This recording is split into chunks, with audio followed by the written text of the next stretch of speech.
इस वीडियो में हम देखने वाले हैं रिकरेंस रिलेशंस के PYQ के सॉल्यूशन। तो इससे पहले जो भी रिकरेंस रिलेशन के पहले के वीडियो है वो देख लेना, नहीं तो इसमें समझ में नहीं आएगा। पहला क्वेश्चन देखते हैं, 20 समर में पूछा गया है। ये हमें रिकरेंस रिलेशन दिया है, इसे हमें सॉल्व करना है थ्रू अनडिटरमाइंड कोएफिशिएंट मेथड। तो हम क्या करेंगे, पहले इसका कैरेक्टरिस्टिक इक्वेशन बनाएंगे, फिर इसे सॉल्व करेंगे। तो आपका आंसर आएगा कुछ ये -2 और -3, ये दोनों डिफरेंट है। तो हम जो लैम्बडा नॉट इक्वल्स टू वाली फार्मूला है वो वाली फार्मूला यहाँ पर अप्लाई करेंगे और लैम्बडा की वैल्यू भी हम पुट कर देंगे इसमें। तो ये हो गया हमारा होमोजीनियस सॉल्यूशन। अब आते हैं पर्टिकुलर सॉल्यूशन पर। क्यों? क्योंकि यहाँ पे हमें 3n² दिया गया है। यहाँ पे हमारा फंक्शन क्या है, 3n²। वो किसके साथ मैच होगा यहाँ पर, cn² से, ठीक है। और मुझे उसके पीछे के भी एलिमेंट लिखने पड़ेंगे।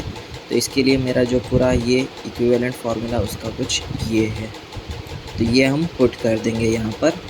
और फिर हम क्या किया है, यहाँ पर हमने an-1 और an-2 है ना, तो यहाँ पे -1 के लिए भी सेम हमने यहाँ पे -1 कर दिया है और यहाँ पर भी -1 कर दिया, फिर यहाँ पे -2 कर दिया और फिर यहाँ पे -2 कर दिया है। फिर आप ये फार्मूला ये जो रिकरेंस रिलेशन है उसके अंदर ये सब वैल्यूज़ पुट करो, सिंप्लीफाई करो और फिर क्या करो, जो भी n बिना के टर्म्स है उन्हें एक ब्रैकेट में लिख दो और जो n वाले टर्म्स है उन्हें एक ब्रैकेट में लिख दो और जो n² वाले टर्म्स है उन्हें एक ब्रैकेट में लिख दो। फिर सिंप्लीफाई करो ना हो जाए, उसके बाद ये जो कांस्टेंट जो n बिना का टर्म है वो होगा =0, n के =2 वाला टर्म भी 0 होगा और ये जो है वो =3 होगा। कैसे, ये आप इससे कंपेयर करो, n² कैंसिल, तो 12p2 = 3 है ना, 12p2 = 3। तो ये आ गया आपका p2। फिर ये वाले टर्म्स को आप =0 सॉल्व करो तो आपका आएगा p1 और ये वाले टर्म को आप =0 रख के सॉल्व करो तो आपका आ जाएगा p0। और ये वैल्यूज़ आप पर्टिकुलर सॉल्यूशन में पुट कर दो। अब जो हमारा टोटल सॉल्यूशन है उसमें क्या करो, homogeneous plus particular solution plus करके लिख दो, ठीक है। अभी हमें इतना ही करना है, C1 C2 फाइंड नहीं करना है। क्यों? क्योंकि यहाँ पे हमें सिर्फ इतना ही दिया गया है इसके लिए, ओके। सेकेंड क्वेश्चन है, solve the recurrence relation by generating function method. Okay, तो ये हमने जनरेटिंग फंक्शन की मेथड से फाइंड करना है। ये हमें दिया गया है, n जो है वो हमारा 2 रहेगा, ग्रेटर देन 2 रहेगा। और क्यों? क्योंकि n जो है हमारा 0 और 1 है, तो यानी n जो है वो +1 रहेगा, ठीक है। ये आपने क्या करना है, Zn मल्टीप्लाई कर देना है और समेशन स्टार्ट करना है 2 से इन्फिनिटी तक, इतना अप्लाई कर दो। Az हमारी ये फार्मूला है। अब ये वाले टर्म्स में आप वैल्यूज़ पुट करो, n = 2 से लेके इन्फिनिटी तक। तो ये आप इतना पार्ट सॉल्व करोगे। और ये जो यहाँ पर 3nZn है ना, इसके अंदर हमारा क्या था फार्मूला, स्टार्टिंग पॉइंट, स्टार्टिंग में कौन है, 3² इसको मैं 9z² लिख देता हूँ।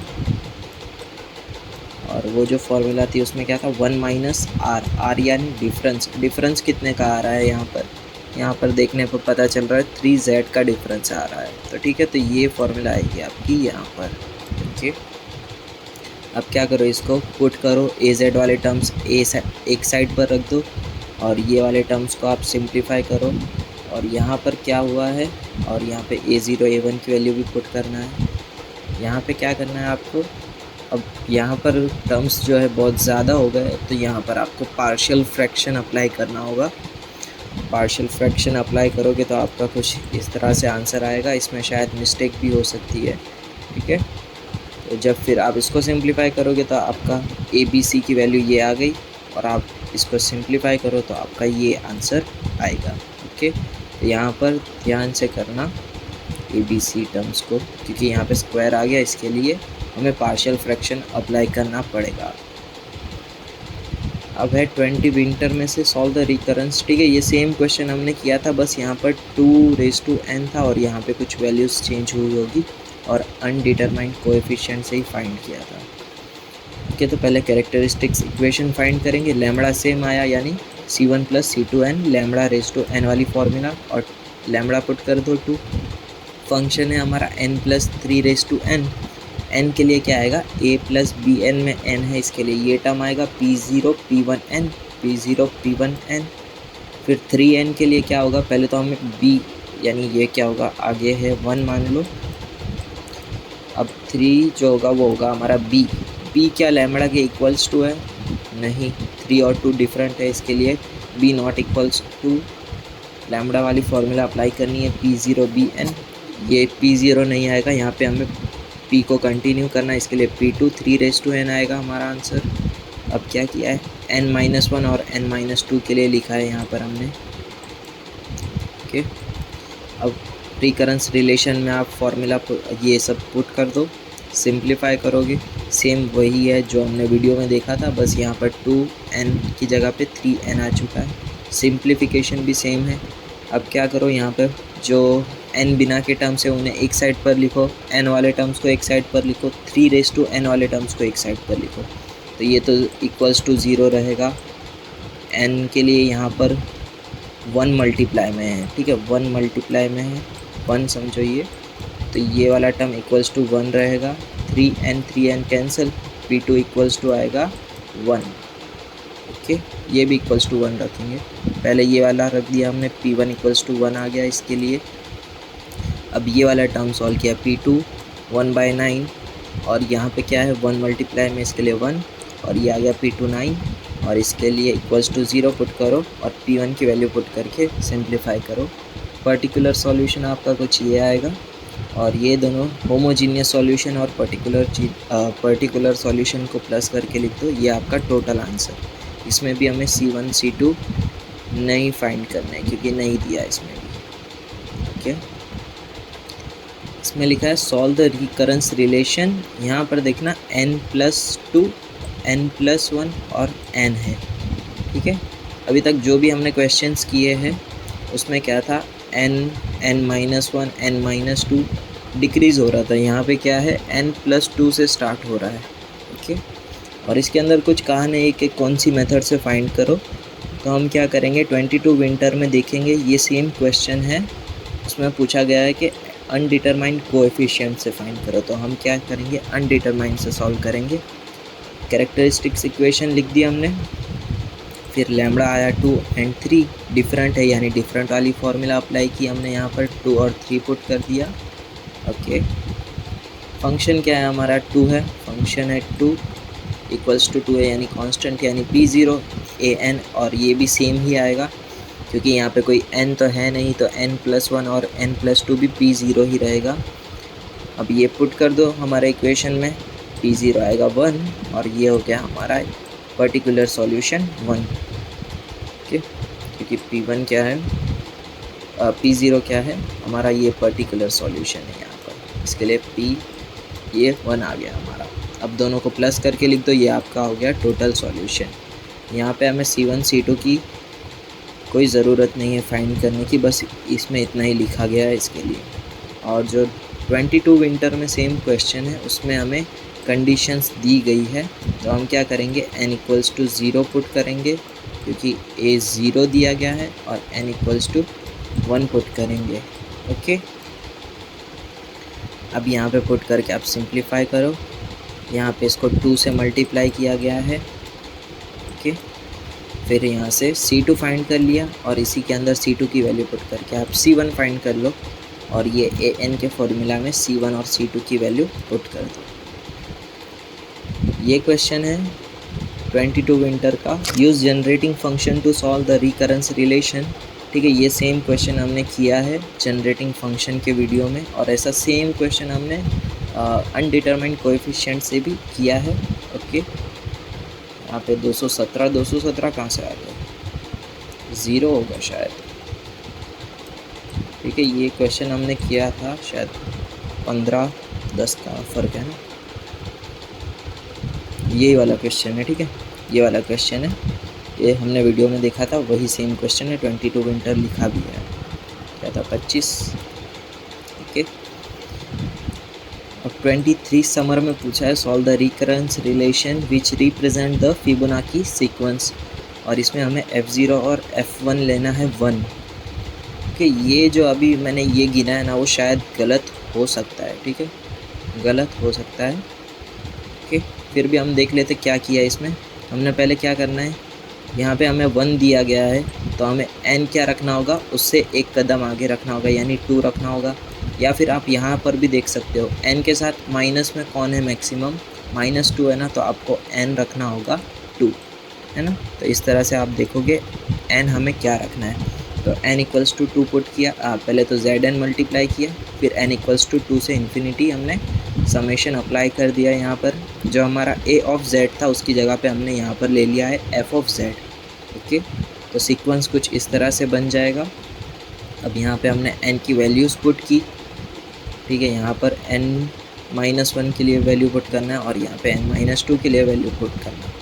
और ये जो हमारा रिकरेंस रिलेशन है उसके अंदर आप वैल्यू पुट करके सिंप्लीफाई करो, तो यहाँ पे z कैंसिल हो जाएगा ना, तो f ऑफ z आ रहा है 1 माइनस, ये आएगा 1/1 माइनस z स्क्वायर। ठीक है, अभी इसको साइड में रखते हैं, पहले ये वाला क्वेश्चन देख लेते हैं। 23 समर में पूछा गया है फाइंड द जनरेटिंग फंक्शन।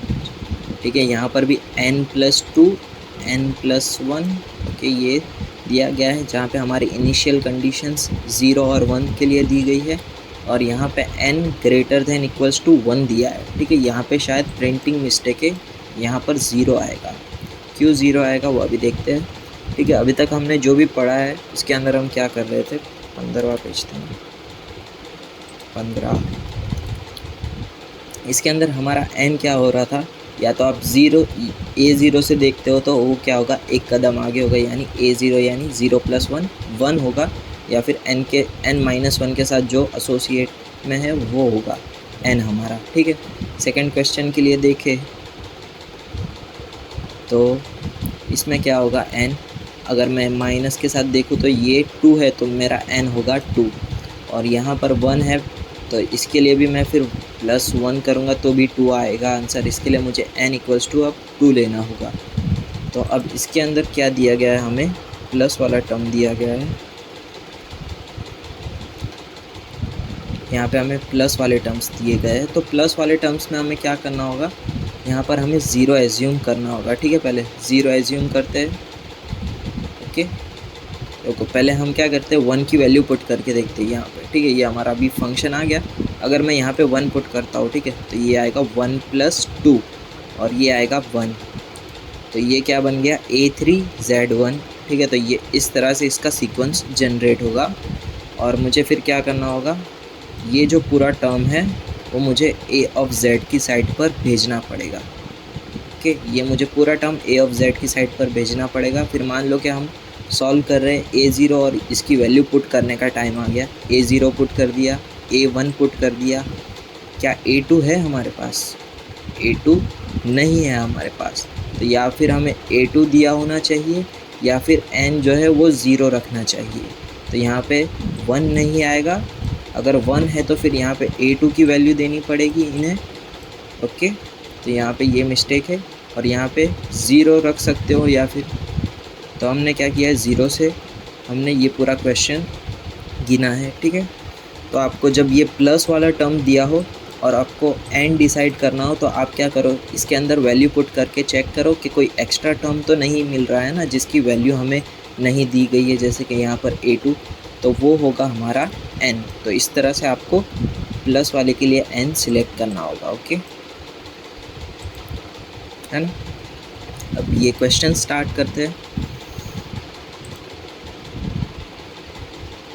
हमने पहले क्या किया, zn मल्टीप्लाई किया और समेशन अप्लाई किया 0 से इन्फिनिटी के लिए। ओके, फिर इतना आप सिंप्लीफाई करोगे, a ऑफ z ये आ गया हमारा।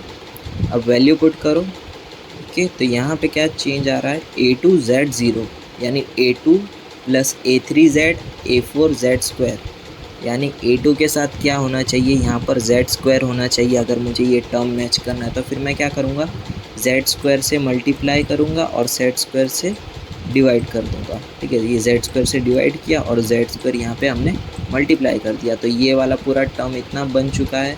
अब ये जो टर्म है a0 a1z वो मैं यहाँ भेज दूँगा। ओके, तो ये आ गया हमारा आंसर। और यहाँ पर भी आप वैल्यू पुट करोगे तो आएगा a1 A1 प्लस A2Z, ठीक है। तो A1 के साथ क्या है, एक ही Z है ना, तो अब क्या करेंगे, यहाँ पर हम Z मल्टीप्लाई करेंगे और Z डिवाइड करेंगे। Z मल्टीप्लाई कर दिया यहाँ पर और Z डिवाइड कर दिया। अब ये जो टर्म है वो इतना टर्म मिल रहा है हमें, तो हम क्या करेंगे, A0 को यहाँ पर भेज देंगे। A0 को यहाँ पर भेज दिया, ये टर्म मिल गया हमें, और ये तो A ऑफ Z ही है। अब ये जो हमारी वैल्यूज़ बनी है वो इक्वेशन में पुट कर देंगे। ओके, यहाँ पे फिर आपको वैल्यूज़ पुट करनी है। अब सिंप्लीफाई करोगे तो आपका आंसर आएगा 1/1 माइनस जेड स्क्वायर, ठीक है। ये हमारा वैलिड आंसर है जनरेटिंग फंक्शन का। ओके, और इसके बाद क्या है, ठीक है, ये जो फिबोनाची सीक्वेंस वाला जो अभी हमने पिछला देखा ना, वो शायद गलत है। एक बुक में उसका सॉल्यूशन कुछ ये दिया गया है, इसमें कैरेक्टरिस्टिक इक्वेशन बनाई, फिर यहाँ पे -1 एज्यूम करके a फाइंड किया, ठीक है। ये सब बहुत अभी लंबा क्वेश्चन है ये, इसका सॉल्यूशन कुछ बुक में ये दिया गया है, तो ये देखना। और इतना इसका सॉल्यूशन दिया गया है, तो ये सवाल को हम पेंडिंग में रखते हैं, ये पेंडिंग में रखते हैं अभी। ओके, हमने अभी यूनिट 3 में 4 क्वेश्चन पेंडिंग में रखे। एक तो पहला ये वाला, ये जो हमने अभी पिछला वीडियो था ना, प्रॉपर्टीज़ ऑफ लैटिस में, उसमें हमने PDF में भी सेम यही चीज़ देखी थी। इसमें क्या करना है आपको, यही सब प्रॉपर्टीज़, आइडम्पोर्टेंट प्रॉपर्टीज़, ये सब प्रॉपर्टीज़ का यूज़ करके इक्वल टू प्रूव करना है कुछ भी करके, ठीक है। ये सब इक्वल्स टू प्रूव करना है इसमें।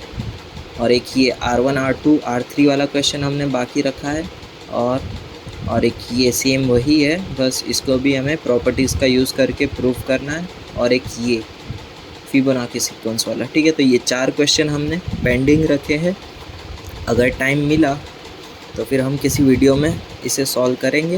ओके, तो ये 4 क्वेश्चन हमारे पेंडिंग है, और ये वीडियो को हम यहाँ पर ख़त्म करते हैं, और नेक्स्ट वीडियो से हम स्टार्ट करेंगे अलजेब्रिक स्ट्रक्चर।